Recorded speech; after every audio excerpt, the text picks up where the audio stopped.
Hey there, you're welcome back to another exciting farming week in Ghana. Today, we are diving into an incredible story that's reshaping aquaculture right here in Ghana. Meet Joshua, a young trailblazing farming innovator who is taking the industry by storm with his hybrid catfish farming system.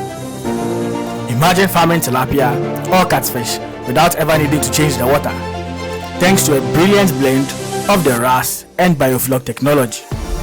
Jakdam Farm Life is an aquaculture service provider. What we do is to provide all services in the aquaculture sector. That is pond setup, farm setup. We provide feed, we provide farm inputs. But that's not all. Joshua is also tackling one of the biggest challenges fish farmers face, which is marketing. He's created a game-changing app that connects farmers directly to customers, making sales easier and more efficient than ever. This story isn't just about farming. It's about innovation, passion, and determination, all coming together to make a real difference.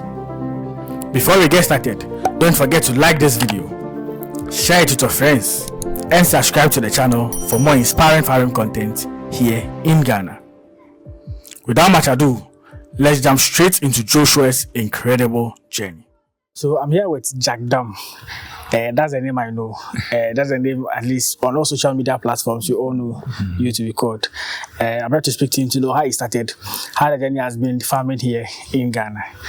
Big man, I beg, can you introduce yourself to my people? Okay, I go by the name Joshua, a name popularly known as Jakdam. Okay. I'm the CEO of Jakdam Farm Life. Jakdam Farm Life is an aquaculture service provider. What we do is to provide all services in the aquaculture sector. That is pond setup, farm setup. We provide feed, we provide farm inputs like aerator, scoop net, probiotics, multivitamin, anything you can think of when it comes to aquaculture. Yes, when it comes to aquaculture. So our main specialty is the farm setup. That is either the recirculating aquaculture system, the biofloc system, or the conventional way of culturing fish. That is, if you choose to change water every 2 to 3 days, that is fine. So we are mainly focused on the water management system. You know, the main motive of Jakdam Farm, or the main goal of Jakdam Farm, is to provide our customers with sustainable way of culturing fish. In our parts of the country, you know, electricity bills and other bills that contribute to higher production costs is killing us. So what we want to do is to sit people down, sit farmers down, and then find a sustainable way to culture fish without incurring all these costs or minimizing the costs to the minimum. Yes, to the minimum. Okay. Yes. Okay. So I am Joshua Enim, as I said earlier, an electrical engineer now venturing into fish farming. I've been in fish farming business for the past 6 years. We've gained experience, and that is helping us to thrive as Jakdam Farms. As you already know, we are well known in the sector, and we are ready to set up farms whenever we are called. Okay. So 6 years. So somewhere 2018, 19, thereabouts, right? Yes. But what gave birth to Jakdam Farms? Why all of a sudden Jakdam Farms? Okay. So Jakdam Farm started back then. It wasn't a main focus as at then. I wanted to set up my aging dad. He is more interested in animal farming, so we started with a poultry farm. Okay. But then the complications regarding poultry farming, then we being inexperienced, we opted to change to catfish farming as I traveled to Nigeria for my main job, yes, for another purpose, but I discovered catfish farming in Nigeria. I developed the interest and then learned more about it. I came back home, started my dad down, and then we converted the intended poultry farm into catfish farm. We started with just one pond, a pond of 1,000 capacity. And then as time goes on, we increase our capacity, you know, learning from experience, we increase our capacities. What the main challenge we faced is, just as I said, we being inexperienced. As at that time, there were no fish farm training, people organizing training and all that in Ghana. So we learned from experience. We failed, we corrected ourselves, invested in the knowledge, as in attending training sections in Nigeria and all that. We gained the experience experience, and then from then it has been a success story. So that is the story behind Jakdam Farms. Okay. So let's go back to the poultry side. Okay. How long did you guys do the poultry farming for? Oh, we when you stopped started, from our first cycle, we failed. From the brooding stage, we failed. So you lost the majority of the birds, or how? We lost all of the birds. And how many were there? As in, the thing started as an just an interest to set my dad up. So we wanted to start with something few, a backyard, 500 birds. Okay. You get 500 birds. But then what we feel that is we didn't require knowledge on the poultry. We thought poultry is just like rearing house chickens and all that. So we failed drastically. It wasn't because the business is not good, but then because we failed to acquire the knowledge before setting up the farm. Yeah. Okay. So if I guess when you went to Nigeria for work, yes, and you discovered, because I know Nigeria is where like mostly catfish farming is like the let me say the parent of catfish farming in Africa. Let me put it that way. Yeah, that's true. So you went there, you realized or you discovered catfish farming there. Yes. You came together and said, okay, Dad, let's try to switch from poultry farming that we are doing to catfish farming. Yes. A colleague of mine on that particular project in Nigeria, we were actually on an engineering project, setting up Victor Atta Airport. If you've heard of that airport, we were working there. So a colleague of mine was into catfish farming. He is a Nigerian. Okay. So yes, I visited his farm, and then I developed the interest in catfish farming. We came back home. As at the time, I had not even seen a live fish before, but we came back home hoping to start and then succeed. We started. There were challenges, but then here we are now. My colleague in Nigeria, was it doing the farming there in Nigeria, or he was in Ghana doing the farming? In Nigeria. So you at least visited his farm? Yes. I took the opportunity to visit 3 or 4 farms before coming down. Yes, so I made a lot of friends. And over time, when they also see you are in Ghana and doing something good, you make friends. So I've made a lot of friends, well-known fish farmers around Nigeria, top fish farmers. We even call them. We invite them over for our training sections. We also organize training sections each and every month. Okay. So we sometimes call the ones we feel they are doing well. Like for instance, the last person we called is Selection Fish Hub. He's a good guy, doing good in Nigeria. We invited him over, and then we have a couple of people that we want to invite from January going. Yeah. Sure. So I'm just looking at the genesis of the whole thing. Mm-hmm. So when you came back to Nigeria, you came back to Ghana, as your first instance, you decided to go with 1,000 fishes. 1,000 fishes. But that one, this is that you had more knowledge about. Because I know when it comes to like starting in a farm, you have to start like with a small quantity. Yes. How was it like just deciding to go with 1,000? Because we didn't know all this, the farm consultants, they also think about their pockets. So I wasn't giving the advice that probably start with 500, start with 200, start with 300. Yes, I was even sold. I bought a pond that can accommodate around 3,000 fishes. Okay. I chose to go for 1,000 fishes. Yes, we started with 1,000 because it was suggested to us, and then we felt like, 1,000 pieces in one pond it can be easily managed, and that's another truth though. Fish farming, you just require a space of let's say 15 by 15 feet. All the 1,000 fishes were dumped in one pond, and then it's just that we feel that maintaining the system, not necessarily overstocking, but we feel that maintaining the system because we didn't know who to run to. The person we bought the fingerlings from, our first fingerlings from, just sold the fishes to us, sold the pond to us, and then from then we didn't hear from him again. So he didn't come around to like at least check up to see how the business was going. No. So we had to stand on our feet and fight our own battle. That's it. Interesting. So how was it successful? Out of the 1,000, how much did you see at the end you were able to get? For that particular cycle, we sold around 600 pieces, which for me it was a success because of the challenges we faced. But then where the real challenge started was when we collaborated with someone at Asuchari. Okay. I collaborated with someone at Asuchari for another fish farm project, tilapia farming. That is where the challenge started. We stocked about 10,000 pieces, and I ended up harvesting around 1,000. That is, yes. That is. So wait, let's break it down. Let's digest it. So first, you've done Catfish, first 1,000. Yes. Maybe it was growing or the business was booming. And you said, okay, let's go to Sutrare. It's also good. So I know Sutrare at the Kosombu side, they put it on the river with the cages and all of that. The cage system, yes. Exactly.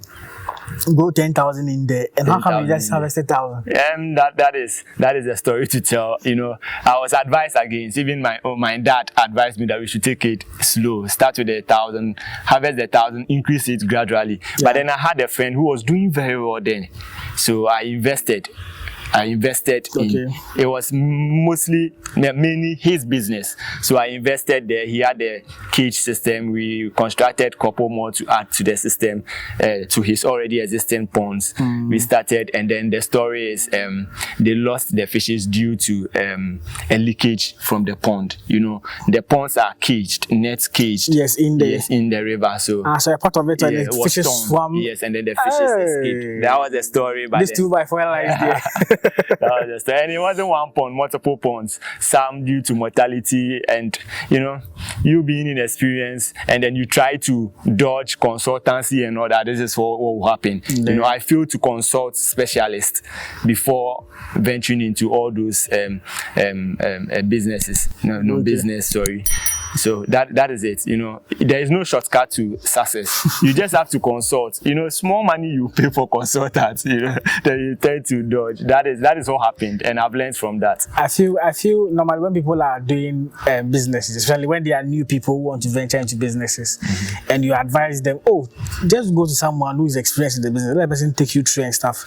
The money that they will pay just for the person to teach them, they find it difficult. They just want to go and try it out. When you fail and lose a lot of money, that's when they want to come back to the point. That is what I did. That is what I failed, and then I had another project in Nigeria. So I consulted one guy I knew there, and then he took me through. He was good enough to share some PDFs with me.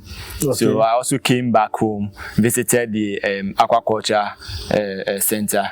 You know, I started learning. Yes, I started learning more, going online, learning, joining online training sections in Nigeria and all that, you know, and that helped a lot. That helped a lot. Even for my first 3 years, I was still facing challenges, but I made friends. Friends from Nigeria. The farm lady aquatics, she was also very helpful. You know, we shared ideas and all that. So that helped a lot. And I paid a lot to the consultants. I paid a lot to the Obviously, if you need the information, you need the knowledge, you have to. It involves money. That has also helped me to also write my own ebooks.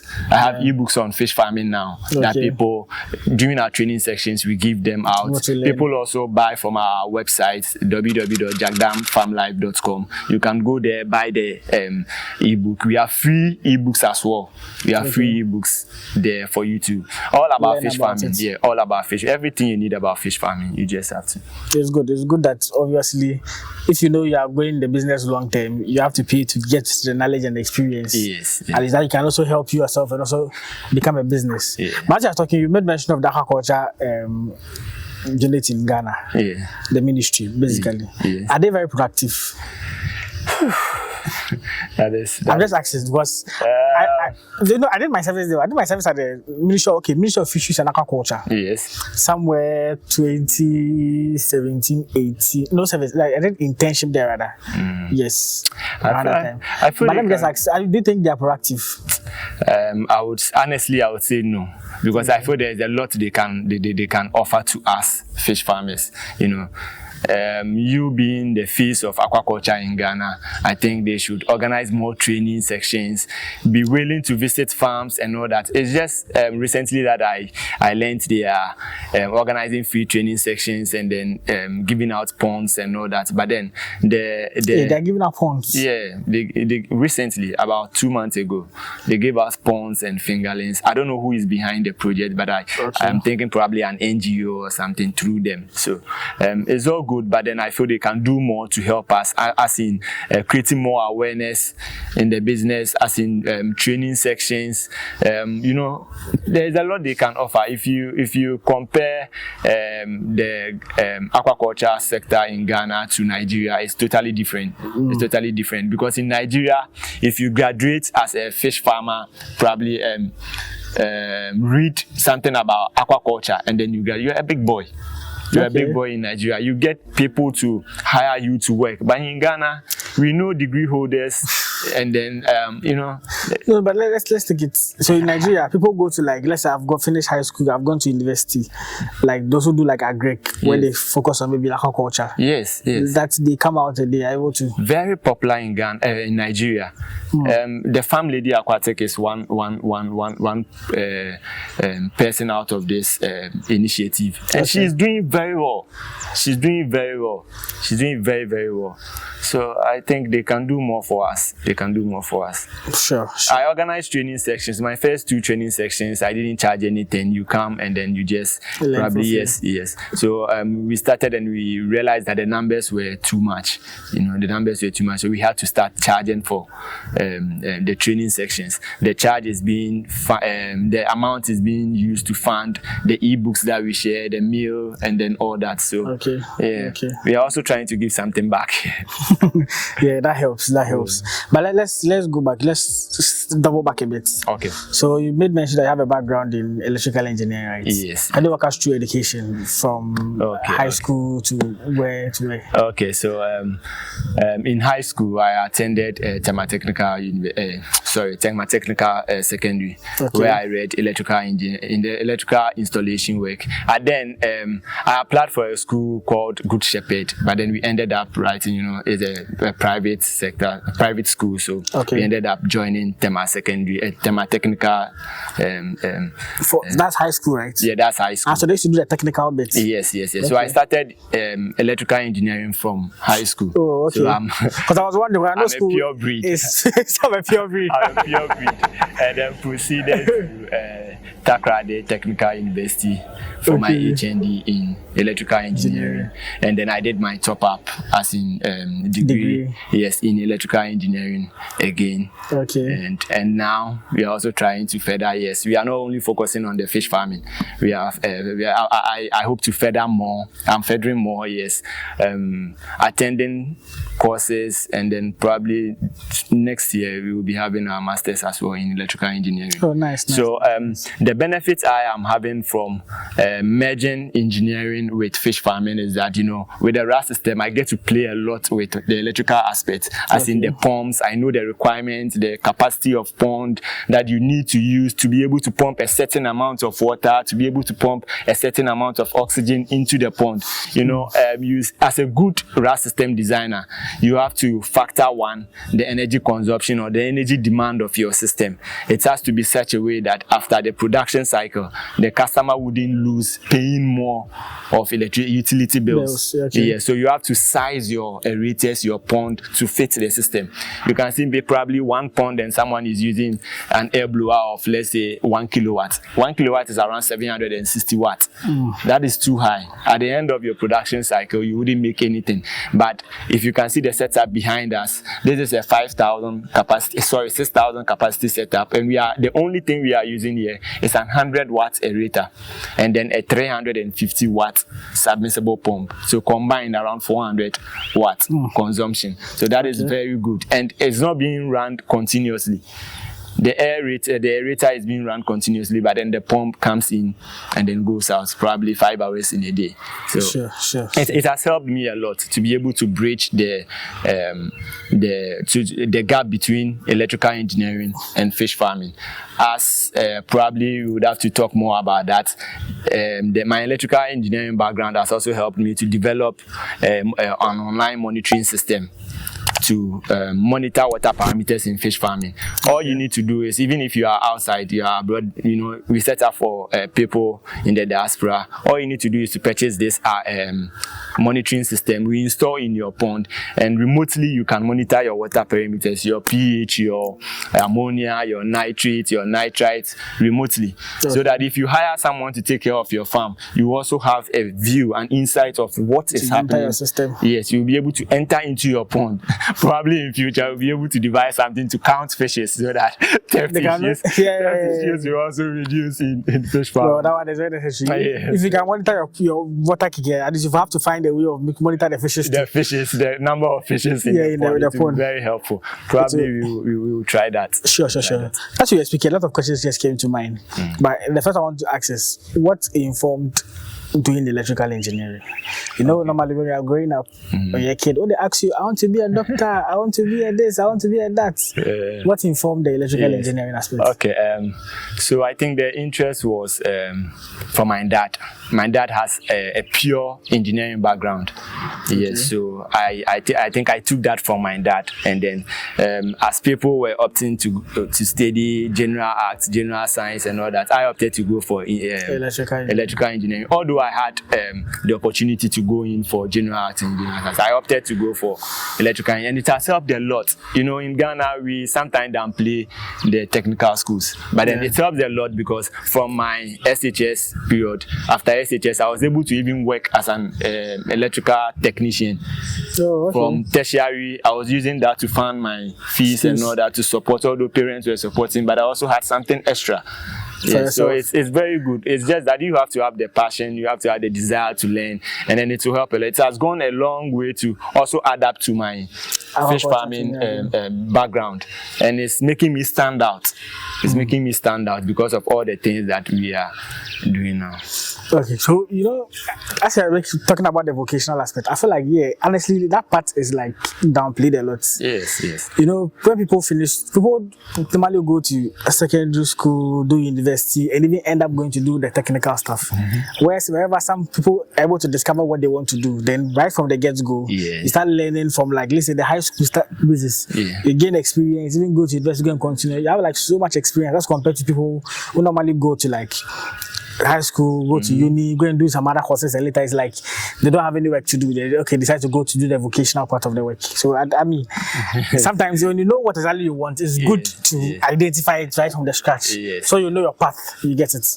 It helps. I was about to apply for my master's in electrical engineering, but then I discovered there is a course called aquaculture engineering, and that is all what I wanted. Aquaculture engineering. That means I'm merging both the fish farming and then the engineering aspect. So that is what is on the table. That is what I will go in for, aquaculture engineering. And I think it's nice. It will help us to also give back to our nation and then our community as well. So that is it. Okay. Now, as you speak, you spoke about the RAS system. Someone might be watching us. What are you talking about? What is RAS system? Okay. Can you take us through like what is that latest? Okay. So RAS system, RAS system is a water management system in fish farming. In Ghana, we know that now currently our water bodies are all contaminated and all that. So RAS system is a system to solve these issues. You can culture your fish for 6 months for the entire cycle without changing water. So it's a water management system. What we do is that the fish pond, the polluted water in your pond due to excess fish excretion and all that, is being channeled through series of filtration.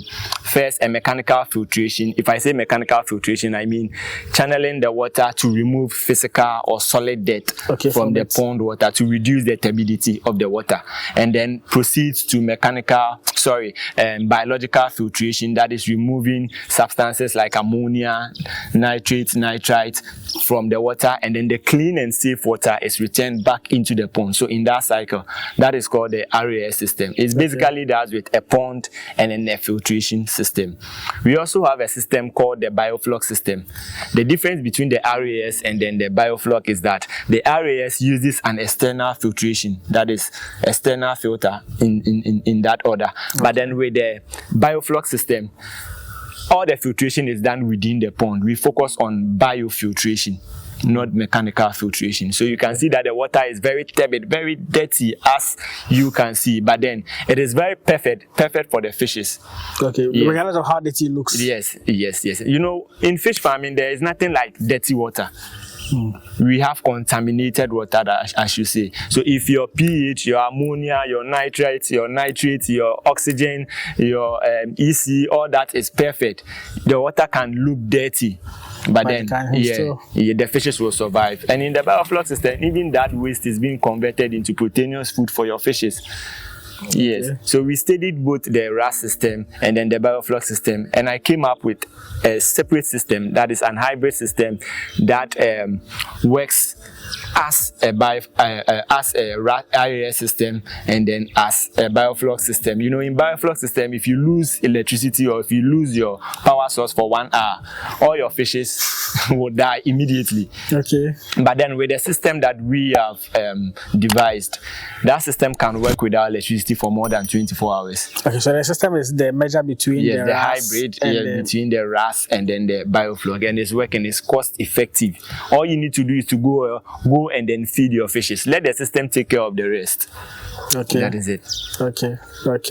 That's interesting. So I'm going to have a look at what he has in here. Okay. What we have here is a hybrid system. The hybrid system, exactly. Yes. So it cannot be called an RAS system or a biofloc system. Okay. Because as we speak, the filtration system is off. Okay. But then they're still working. The system is so we'll have a look at that in the subsequent video where he takes us around as a tour at the farm just behind us. Walk us through how the system also works. So at least if you are watching us, you want to something similar to get, you can also reach out to him, and at least you will see what you are getting, and you reach out to him and also at least provide that system for you. But let's look at aquaculture in Ghana generally. There is a surge in people starting fish farming very rampantly of late. Yes, that's true. Generally, with your own take and you setting up farms for people and stuff, what's the general thing about aquaculture like in Ghana? Okay, so aquaculture has been a blessing to Ghana and then to the world at large, in the sense that the last statistics I read about water bodies in Ghana is that we have about just 30% of our water bodies being clean. And then this affects the rate at which we can even harvest fishes from the wild. Here lies the case that our sea, our river bodies and all that are being polluted. So aquaculture is a solution. Backyard farming is a solution to solve all these things, because you can culture the fish in a closed environment. That is the main goal of aquaculture, to culture the fish in a closed environment away from all the water bodies.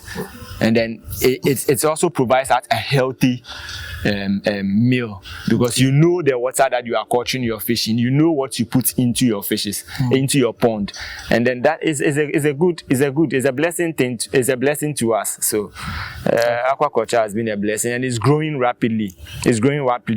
People are now accepting the catfish as well as the tilapia. We are known for eating tilapia, but then people are now accepting the catfish and even Heteroites niloticus, African arowana, locally called Supaku. I've heard people. Yes. So I visited a farm that someone was make mention of trotters. I don't know if you've heard of that. Trotters, yes. What type of fish is it? I've not really read more about it, but I know it's farmed mostly in the Asian countries. Okay. Yes. So I think that is something that we are working on. I'm even now looking at shrimp farming. I've already started preparing my layout for my setup. I'll try that out at my farm, and then if it's successful, why not? We can help people set up the shrimp farming. Yes. I heard of shrimp farm once in Ghana, but I don't know how many there are in the country. Okay. So what my next question is in relation to this aquaculture stuff. Now we've realized there's a surge in the growth of aquaculture, such that everyone, mainly even catfish farming, so that most people are into catfish farming. Now, one of the challenges that has created is that people complain that they've set up farms, they have catfish farms now, but the problem is they don't have people to buy their catfishes Yes. from the pond, and like people have fishes in their pond, feeding them, and there's no one buying. Yes. What do you think is the main cause? The feed aspect is another thing to tackle. You know, when you set up a pond for someone, how are you going to assist the person to reduce the production cost and then to make more profit? How are you going to help the person to reduce the cost of feeding? So here at Jakdam Farms, if you attend our training sections, if you purchase a pond from us, what we do is to provide you or suggest to you, we have supplementary feeds like Azolla, the duckweed, water hyacinth. We are not going to direct you to buy from elsewhere. We give you free Azolla for you to culture, and that can help you cut down your production cost by up to 40%. Yes, it's not theoretically said. It is something that yes, it is So something tried and that, tested. Yes, tried and tested. I have farms that I've set up for. We set up the Azolla pond for them, and then they are able to feed the fishes with it. Okay. You know, I myself, I have the Azolla pond. You know, I set up a farm for someone, and then the ponds were 5. I suggested to him, Mister, please reserve 1 pond for Azolla. He says, oh, I've spent money to construct a pond. Just Why to do grow Azolla? Yes, just to grow Azolla. This is not good. I asked him, please, if you want to cut down production costs, dedicate that pond for Azolla. You testify. He did that, and later he was like, so Mr. Kimwani baby, I wouldn't have been able to take care of them because at 3 months, for the first month you wouldn't be buying feed. 1,000 fishes for the first 1 month, you buy feed most like around 3 bags or 4 bags for the first month. Okay. So you think that, oh, that is it. But when they get to their 2nd month, 3rd month, 4th month, that is when you are going to buy around 30 bags of feed, and then people mostly get locked. That is the cause of most farms closing up, because they underestimate the cost of feeding the fishes. Yeah. They don't really go in for a production budget. They just buy the pond and then start feeding, which is not good. Yeah. Okay. So I just made mention of Azolla. Let's just delve into the conversation of Azolla. Okay. I know it's an alternative form of feeding. Yeah. All right. But is it a feed that you can solely rely on to say you are feeding your fishes from month 1 to month 6? And I know when they are from fingerling stage, are they able to eat it, or is there a particular point where they get to before they eat those ones? Okay, so Azolla is a supplementary feed, as we said. It comes from the family of duckweed. Okay. Yes, so it's an organic feed. You can feed the fishes with Azolla from fingerling stage to maturity. But then your fishes cannot solely rely on Azolla to achieve the desired weight. Okay. This is the reason. Azolla has its own nutritional content, nutritional value. It is high in protein, about 35 to 40%, 35% of protein at its wet stage. But then if you dry it, you get around 40 to 45%. But then fishes do not only need protein to survive or to grow. Okay. They also need other minerals, other carbohydrates and all that. So Azolla does not contain all the required nutritional value that your fishes need. So you cannot solely feed Azolla to your fish and then expect to have the desired output. No, you cannot get that. I myself, I tried that. I fed my fishes with 70% Azolla and 30% commercial feed. Okay. And I realized that the fishes looked big, but then the weight. Oh, they were weightless. Yes, they were weightless. And then in fish farming, we sell the fishes according to their weight, not by their size. So you have bigger fishes, but then weight. You weigh and they're not above 1 kg. Yes. Oh, okay, that's good. So at least you blend it. Yes. What proportion would you say we should mix it with? 60-40 is the best ratio. 60 for commercial 60 for feed. Commercial feed, 40 for Azolla. I am not saying that this is proven. There is a research conducted. I like the way I say it. Yes, if I say Jakdam Farm is saying 60-40, someone will say, oh boy, right here, but it is proven. It is proven. Read more about Azolla and then fish farming, and then you get to know that the best ratio is 60% commercial feed, 40% Azolla, or duckweed, or water hyacinth, water lily. Yes. Okay. So in the course of the video, like our conversation, we kept mention of getting the right people to consult, to train you, to do help you with the setup and stuff. If I'm coming to Jakdam Farms today, I'm saying you talking about training. What am I going to get in the training, and also how much will it cost me to come for training with Jakdam Farms? Okay. So for our training sections, we have two main forms of training.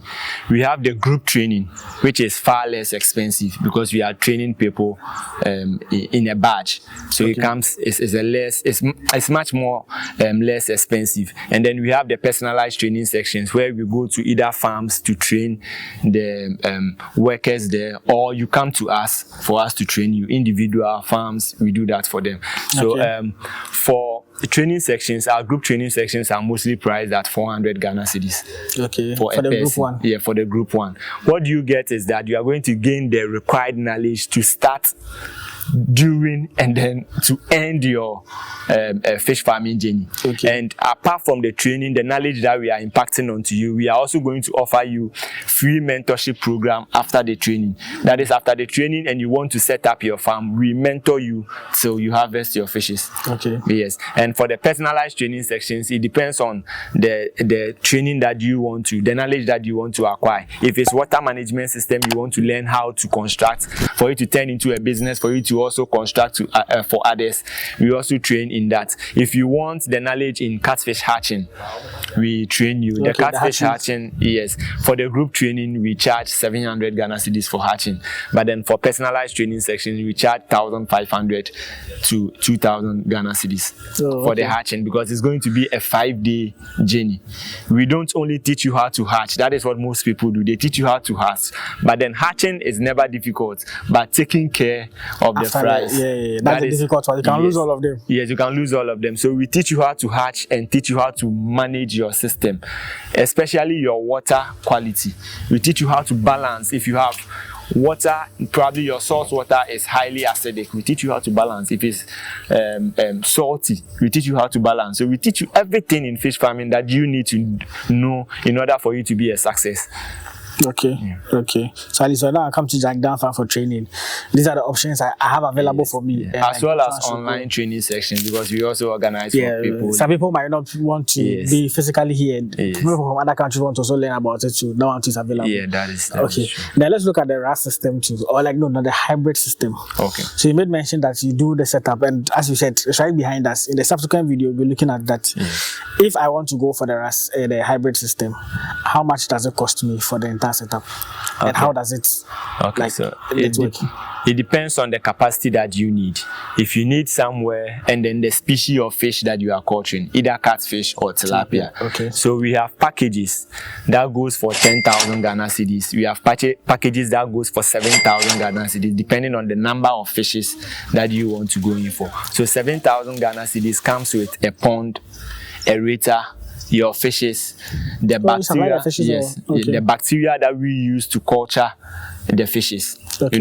With the bacteria that we use, people call probiotics. If you heard of probiotics, so we use probiotics, and then these probiotics, we use about 3-4 different strain of bacteria: Nitrosomonas, Nitrobacter, Rhodobacter, and all that. Just to add a lot of technical terms. Yes. Those are bacteria that convert ammonia to nitrate and nitrite to nitrate to nitrite, or nitrite to nitrate. Yes, vice versa, whatever works. Yes. So this, we provide you with the pond, the aerator, and then the bacteria, and then the fishes. All you need to do is to buy your feed and start feeding your fishes. We have 10,000 Ghana cedis set up that goes that can accommodate fishes of 1,000 pieces. So we provide you with everything you need. Just feed your fishes and then you go. We have bigger packages like what you see behind us. This is a 6,000 capacity. So you just need to call us, and we are flexible. You call us and we discuss. So yes, as you're saying, if you're interested in starting your own catfish farm, even tilapia farm, and you don't want to go and do it at the suture side, you want to have something like this for you to work at your backyard for you.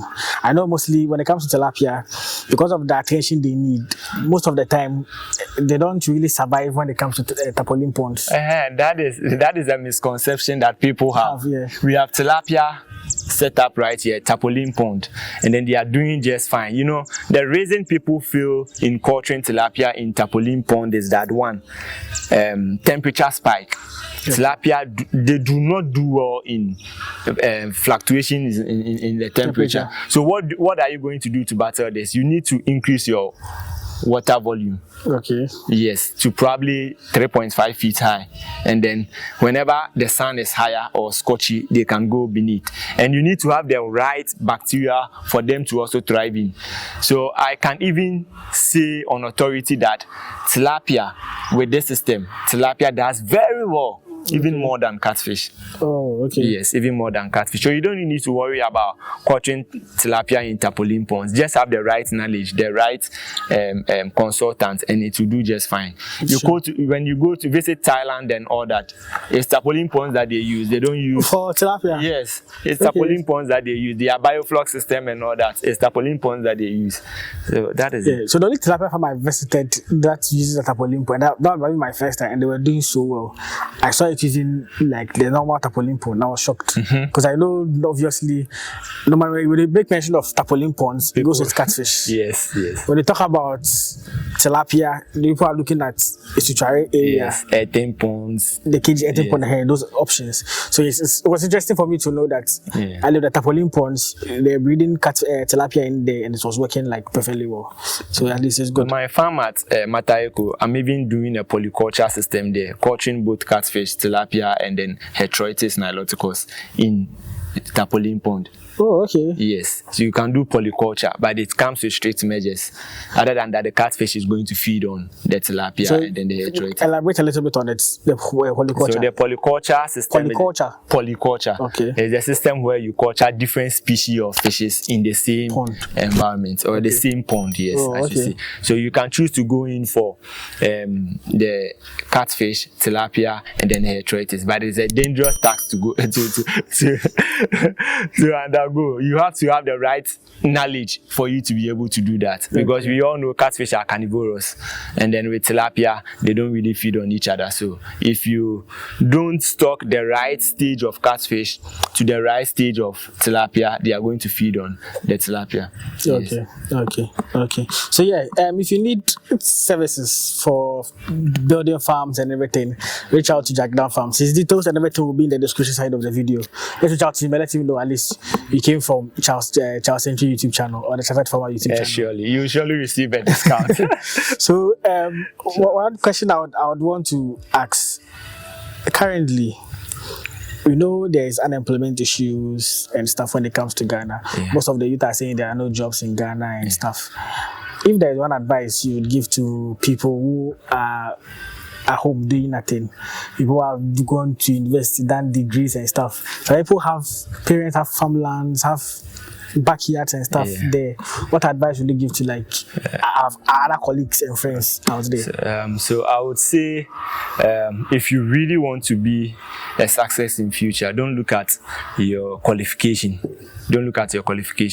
Because I started fish farming when I was doing so good, because I was working for American Towers, ATC, as an electrical engineer. I was making something good that I could have relaxed, but I chose to invest more and then to start.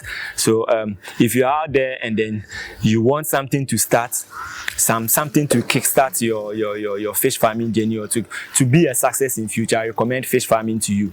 Fish farming, people will say is highly it requires more capital, but then it also gives high profit margin, and you can start as low as 5,000 Ghana cedis, and then you have as low as 5,000 Ghana cedis, 4,000 Ghana cedis. You can start something small and then scale up with time. Fish farming is not a difficult job. It's not a dirty job, as people always say. It's not a dirty job. All you need to do is to focus on what you are doing, and then it will surely be a success. The fish is there. Definitely, you have a buyer. you have a buyer if you conduct the right market survey. So I would advise all the youth out there, get something. If not even for fish farming, get something. We all need to venture into aquaculture. It will come to a time that if we don't produce, who is going to eat? Yeah. You get it? We all need agriculture and aquaculture in order for our lives to be much easier. So you can produce at your backyard for yourself or for your family. You can use that as a business as well. It is simple. It is simple. And I'm ready to assist any youth who wants to venture into fish farming, because we give free consultations. People charge for consultation. We don't do that. We don't force people to buy ponds from us. They call us. Sometimes I spend about 30 minutes talking to someone that you've never seen, giving him advice on how to set up the farm, they will not even come to you to buy the ponds.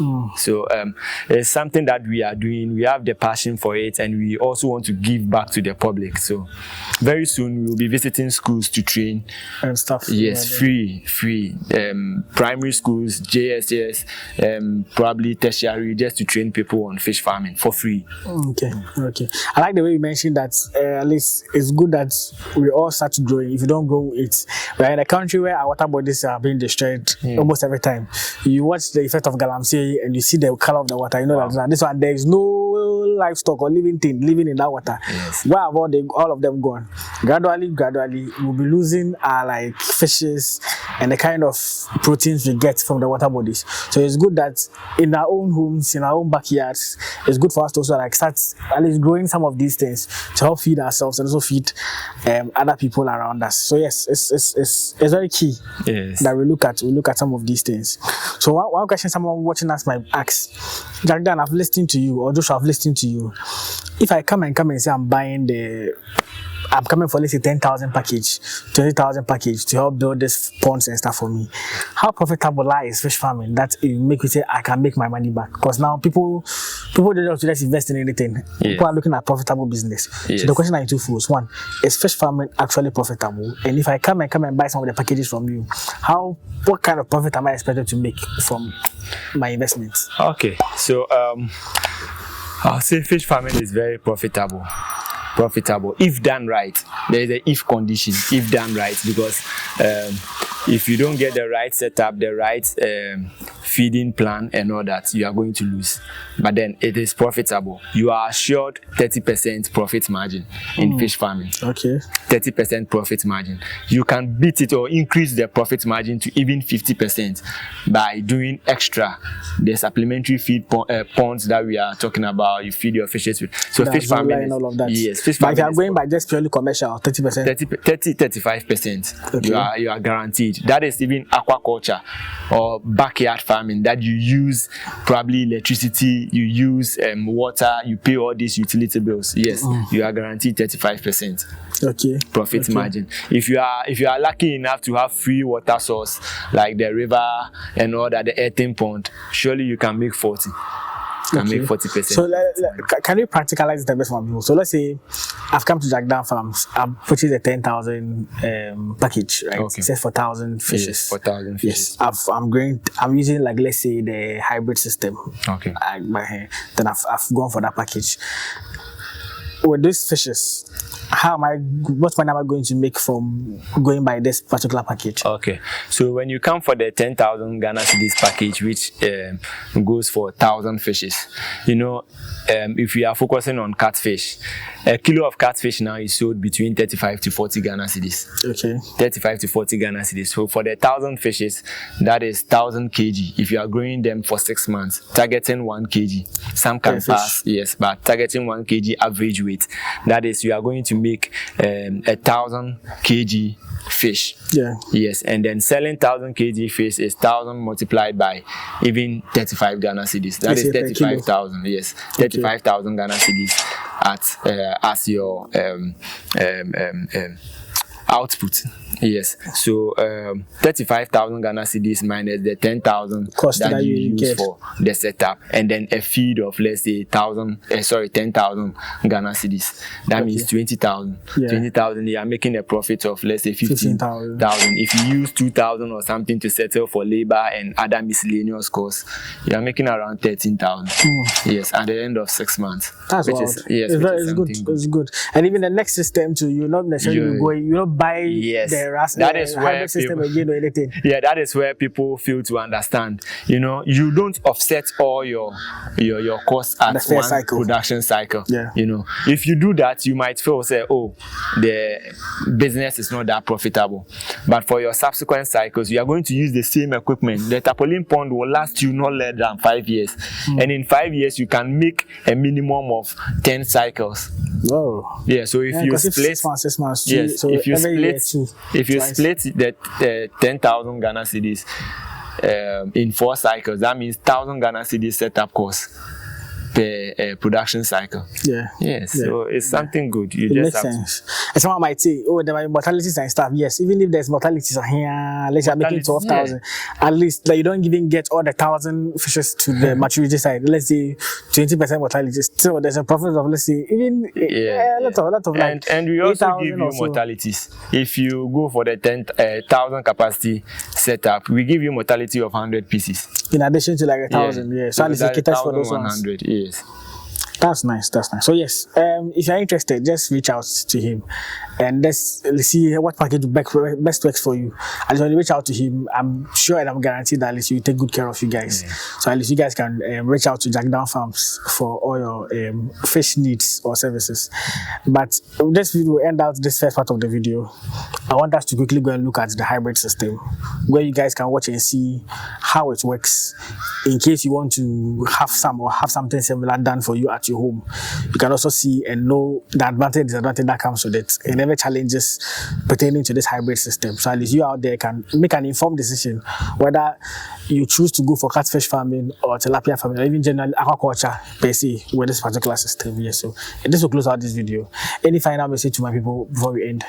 I would say if you want to start something, this is the time for you to start. If you want to kickstart your fish farming journey, this is the time for you to start. Don't hesitate. Just call us on to us and then we will surely assist you. Sure. So yes, this will end up the video. Make sure you like, comment, share, and subscribe. Like so you to promote to other viewers. Subscribe to the channel so you grow together. The goal for the year is to reach 100,000 subscribers before the year ends. So please, if you are watching us and not subscribe, kindly make time to subscribe. Subscribing is free. You don't charge you a thing for it. Just for the knowledge that it's been here. You don't charge you one city. Just click on the subscribe and get more updates about agriculture and farming here in Ghana. So yes, check out the next video and I'll see you guys in the next one. Peace out.